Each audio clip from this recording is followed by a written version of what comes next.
This channel does not promote any violent, harmful, or illegal activities. All content provided by this channel is meant for an educational purpose only. ভোটারদের ভয় দেখানোর অভিযোগ। বহরমপুরে গ্রেফতার তৃণমূল নেতা। প্রচারের সময় ভোটারদের বাড়ি বাড়ি গিয়ে হুমকির অভিযোগ। মুর্শিদাবাদ বহরমপুরের ঘটনা। সোশ্যাল মিডিয়ায় ঘুরছে হুমকি দেওয়ার ভিডিও।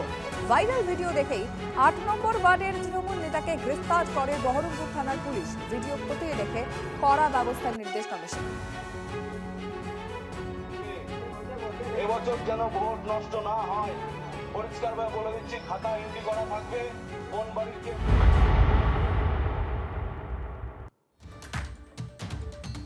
কালিয়াচকে পরিকল্পিত হিংসা তদন্তে এনআইএ। গতকাল মাঝরাত পর্যন্ত অপারেশন কেন্দ্রীয় এজেন্সির। মোথাবাড়ি থানার পুলিশের বাজেয়াপ্ত করা সিসিটিভি ফুটেজ পরীক্ষা হয়েছে। বেশ কয়েকজন প্রত্যক্ষদর্শীর সঙ্গে কথা হয়। আর মধ্যরাত পর্যন্ত যে তদন্তের কথা জানা যাচ্ছে, মানে মাঝরাত অব্দি যে অপারেশন চালিয়েছে কেন্দ্রীয় এজেন্সি, সেই সম্পর্কে আমরা আরেকটু ডিটেলে জানার চেষ্টা করব সুজয় পাল আমাদের প্রতিনিধির কাছ থেকে। সুজয়, একেবারে দেখো, তদন্তের প্রথম দিন এসেই গতকালই বিডিও অফিস এবং থানায় রাত 12টা পর্যন্ত ছিলেন তদন্তকারীরা। তারা ঘটনাস্থলের যেমন পুঙ্খানুপুঙ্খ বিবরণ নিয়েছেন, তার পাশাপাশি থানায় বসে একাধিক ভিডিও ফুটেজ, সিসিটিভি ফুটেজ তারা দেখেছেন। মূল দেখার উদ্দেশ্য যে বিডিও অফিসের সামনে যে অশান্তি বা যে জটলা পাকানো, ভিড় জমানো, তার পেছনে কারা কারা রয়েছে, কারো মদত, কাকে কাকে দেখা যাচ্ছে মদত দিতে, কারা কারা সেই অশান্তি বা যখন বিচারকদের নিয়ে বেরোচ্ছিল কনভয়, কারা পথ আটকানোর চেষ্টা করেছিলেন, তাদেরকে আইডেন্টিফাই করার চেষ্টা করেছেন। এবং তার পাশাপাশি আরও যে সমস্ত ভিডিও ফুটেজ সেগুলো তারা দেখেছেন ইতিমধ্যেই। এবং ইতিমধ্যে যেটা জানা যাচ্ছে, যেহেতু সোমবার সুপ্রিম কোর্টে রিপোর্ট দিতে হবে, তাই সেই রিপোর্ট তৈরির যে প্রাথমিক কাজ ইতিমধ্যেই তদন্তকারীদের তরফ থেকে শুরু করে দেওয়া হয়েছে। তার কারণ একেবারে মোথাবাড়িতে এসে পৌঁছেছেন এনআইএ, যেমন এসপি রয়েছেন, তার পাশাপাশি ডিআইজি রয়েছেন, এবং কলকাতা থেকে গোটা বিষয়টা তদারকি করছেন একজন আইজি পদমর্যাদার অফিসার। গতকাল যে সমস্ত তথ্য প্রমাণ, তাদের স্পট ভিজিট করা, সেই সমস্ত জায়গার যে তথ্য, সেগুলির ভিত্তিতে সেই রিপোর্ট তৈরির কাজ শুরু হয়েছে। এবং সূত্র মারফত জানা যাচ্ছে, সেই রিপোর্ট জমা দেওয়ার পর তার পরবর্তীতে সুপ্রিম কোর্ট নির্দেশ এলে তারা মামলা রুজু করবে এবং তার পরবর্তীতে অভিযুক্তদের হেফাজতে নেবার যে প্রক্রিয়া, সেই প্রক্রিয়াও শুরু হবে। এবং এখনও পর্যন্ত যারা যারা গ্রেফতার হয়েছে, মূল উস্কানি দেওয়ার অভিযোগে যে দুজন গ্রেফতার হয়েছে, তাদের সঙ্গেও প্রয়োজনে তদন্তকারীরা কথা বলতে পারেন যে তাদের পেছনে কেউ রয়েছে কিনা, মূল মাথাকে, সেটা তারা জানার চেষ্টা করবেন। ফলে তদন্ত জোর কদমে চলছে এবং আর কিছু সময়ের মধ্যেই আরও একবার দ্বিতীয় দিনের জন্য তারা ঘটনাস্থলে পৌঁছবেন এবং থানায় যাবেন। আরও যে তথ্য প্রমাণ, আরও এনকোয়ারির যে তথ্য প্রয়োজন, সেই তথ্যগুলি তারা সংগ্রহ করবেন। তার কারণ কাল রবিবারের মধ্যে তাদেরকে পূর্ণাঙ্গ রিপোর্ট তৈরি করে ফেলতে হবে, যেটা সুপ্রিম কোর্টে পাঠানো হবে। এবং সেই রিপোর্ট পাঠানোর পর এনআইএর একেবারে ডিজির কাছে পাঠানো হবে সেই রিপোর্ট। এনআইএ ডিজির সেই রিপোর্ট দেখলে, সেই রিপোর্ট তারপর ফাইনাল হলে সেটা চলে যাবে সুপ্রিম কোর্টে এবং সুপ্রিম কোর্টে সেই রিপোর্ট জমা হবে। ফলে তো অত্যন্ত তৎপরতার সঙ্গে এই তদন্তে এগিয়ে নিয়ে চলেছেন এনআইএ অফিসাররা। কি রিপোর্ট জমা দেওয়া হয়, সুপ্রিম কোর্ট নজর থাকবে। উস্কানিতে অভিযুক্ত মোফাক্কেরুল কোন দলের এখন অব্দি? পরিচয় নিয়ে কিন্তু একটা চরম চর্চা রয়েছে। অনেকেরই প্রশ্ন, মালদা মুর্শিদাবাদ থেকে দিল্লির শাহিনবাগ কিংবা হরিয়ানার নূর, মেরুকরণ এবং অশান্তির আবহে রাজনৈতিক লাভই কি বড় হয়ে উঠছে? রাজনীতির বঙ্গযুদ্ধে ব্যাকসিটে দেশের স্বার্থ।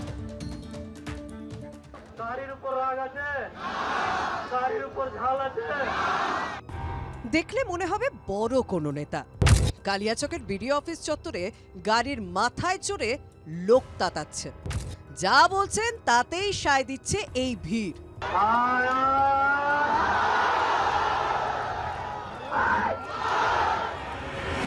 আসলে হাঙ্গামার বারুদ মজুতি ছিল, অপেক্ষা ছিল শুধু দেশলাই কাঠিটা জ্বালানো। পরিণাম, High Court, take care of my children. Take care of my children if something happens to me. Lead হয়ে যাওয়া ভোটার যতক্ষণ না উঠছে, বৈধ ভোটার আন্দোলন চলবে। বুধবার রাতে কালিয়াচক বিডিও অফিস চত্বরে এসআইআর এর অশান্তিতে পেট্রোল ঢালার অভিযোগে আইনজীবী মোফাক্কেরুল ইসলামকে ধরেছে সিআইডি। এনআইএ মালদায় পৌঁছানোর আগেই বাগডোগরা বিমানবন্দর থেকে মোফাক্কেরুল সহ দুজনকে গ্রেপ্তার করেছেন রাজ্যের গোয়েন্দারা। বাগডোগরা দিয়ে পালাচ্ছিল, মুম্বাই থেকে এসছিল, মুম্বাই থেকে বিজেপি ধার করে ওই মিমকে নিয়ে এসছে। আইএসএফ ওদের সাথে, কংগ্রেসেরও উস্কানি আছে, আর বিজেপিরও উস্কানি আছে। সিআইডি আমাদেরকে হেল্প করেছে, সিআইডি ডিটেন করেছে। We are initially arresting them in the Kaliachak cases. 3টে কেসে ওই এফআইআর নেমড আছে। 2021-এ উত্তর দিনাজপুরের ইটাহারে মিম প্রার্থী হিসেবে 831 ভোট পান মোফাক্কেরুল। কালিয়াচক কাণ্ডের পরে মোফাক্কেরুলকে মিমের লোক বলে দাগানো হচ্ছে, তৃণমূলও খড়গহস্ত। अभी हमारी पार्टी में वो एक्टिव नहीं है। कोई भी कानून को अपने हाथ में ले, मैम उसे समर्थन नहीं करती है। মোফাক্কেরুলের রাজনৈতিক পরিচয় নিয়ে তরজার মধ্যেই কার্যত বোমা ফাটিয়েছে বিজেপি। তো একেই তো গ্রেপ্তার করেছেন শুনছি। মানে মিমই তৃণমূল, তৃণমূলই মিম, হুমায়ুনই তৃণমূল, তৃণমূলই হুমায়ুন, সব মিলেমিশে একাকার। আপনি ওকে বলুন সালটা দিতে, উনি যে সালের ছবি দেবেন ওই একই সালে আমি মুখ্যমন্ত্রীর পাশে শুভেন্দু অধিকারীর ছবি দেখাবো, উনি মেনে নেবেন তো? মোফাক্কেরুলের রাজনৈতিক পরিচয় ঘিরে বিস্তর ধোঁয়াশা, কিন্তু মোফাক্কেরুলের একার পক্ষে কি এই ভিড় তাতানো সম্ভব? এর সঙ্গে অনেকেই এনআরসির সময়কার ছবির মিল পাচ্ছেন। কেউ বলছেন ওয়াকফ আন্দোলনের নামে হিংসার ঘটনা, কেউ মনে করাচ্ছেন মুর্শিদাবাদ, কেউ মনে করাচ্ছেন শাহিনবাগ, কারোর মুখে সার্জিল ইমামের চিকেন স্নেক নিয়ে করা মন্তব্য, কারোর মুখে হরিয়ানার নু হিংসার কথা। দেশের যে প্রান্তই হোক সেই এক প্যাটার্নে অশান্তি, সেই রাস্তা অবরোধ, যোগাযোগ ব্যবস্থাকে বিচ্ছিন্ন করে দেওয়া, ইট বৃষ্টি, আগুন, রাষ্ট্রীয় সম্পত্তি ও প্রশাসনকে টার্গেট করা। কিন্তু কেন্দ্রীয় বাহিনীর রাজ্যে চলে আসার পরেও কেন প্রায় 9 ঘন্টা ধরে মালদায় অশান্তি চলতে দিল? সেই প্রশ্ন তো উঠছেই। পাশাপাশি বিচার বিভাগের সঙ্গে প্রশাসনের শীর্ষ মহলে সমন্বয়ের যে কতটা অভাব তাও ভীষণভাবে প্রকট। রাজনীতির যুদ্ধ লড়তে গিয়ে জাতীয় স্বার্থের জলাঞ্জলি দেওয়া হচ্ছে না তো? Bureau report, TV9 Bangla. প্রতিবাদের নামে তাণ্ডব, বিচারকদের উপর হামলা। কালিয়াচকের ঘটনার পর সুরক্ষা বলয়ে বিচারকরা, হোটেলে বিচারকরা, বাইরে রয়েছে কেন্দ্রীয় বাহিনী। আমরা ছবিটা জানবো অবশ্যই আমাদের প্রতিনিধির মাধ্যমে। সুব্রতোষ আমাদের সঙ্গে রয়েছে। সুব্রতোষ, দেখো, মালদা শহরের একটি হোটেলে এই মুহূর্তে বিচারকরা রয়েছেন এবং সেখানে নিরাপত্তা বলয় দিয়ে পুরোপুরি একেবারে ঘিরে রাখা হয়েছে এই হোটেল। কারণ হচ্ছে যে ভেতরে যাওয়া যাচ্ছে না এবং খুব স্বাভাবিকভাবে সেই বিচারকরাও কিন্তু আতঙ্কে রয়েছেন।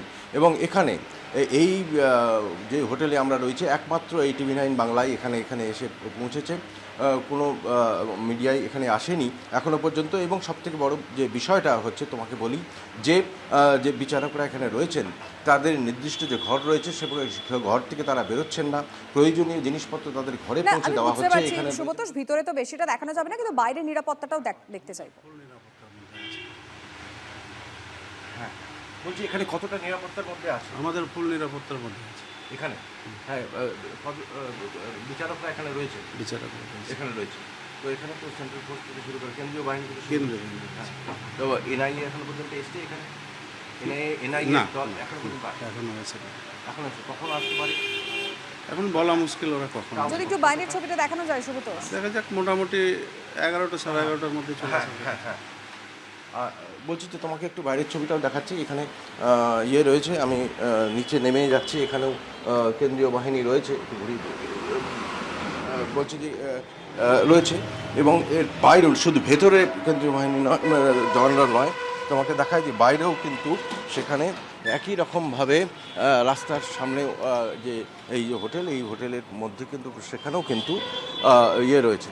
তো ফলে চারদিক থেকে ভেতরে বাইরে মানে একাধিক, এবং তারাও নিজেরা চাইছেন না খুব বেশি ছবি মানে ওদের ছবি আসুক আর কি, সমস্যার মধ্যে পড়তে পারেন বলে তারা বলছেন। কিন্তু ভেতরে একেবারেই সাধারণ মানুষ ঢুকতে পারছে না। সবথেকে সমস্যা যেটা হচ্ছে যে একটু আগে আমি ওই হোটেলের না, অবশ্যই এক্ষেত্রে নিরাপত্তাটা আগেই সুব্রতোষ, তাই এটা কোন জায়গা আমরা সেটাও বলতে চাই না, এটা কোন জায়গায় হোটেলে রয়েছে এর থেকে বেশি ডিটেল অবশ্যই নয়। আর এর পাশাপাশি তোমাকে বলি যে এনআইএ টিম এখনো পর্যন্ত এখানে এসে পৌঁছয়নি, তবে এদের কাছে মেসেজ এসছে যে খুব শিগগির হয়তো যে আজকে বেলা 12টার মধ্যে এনআইএর একটি প্রতিনিধি দল এখানে আসবেন। নজর রাখো সুব্রতোষ।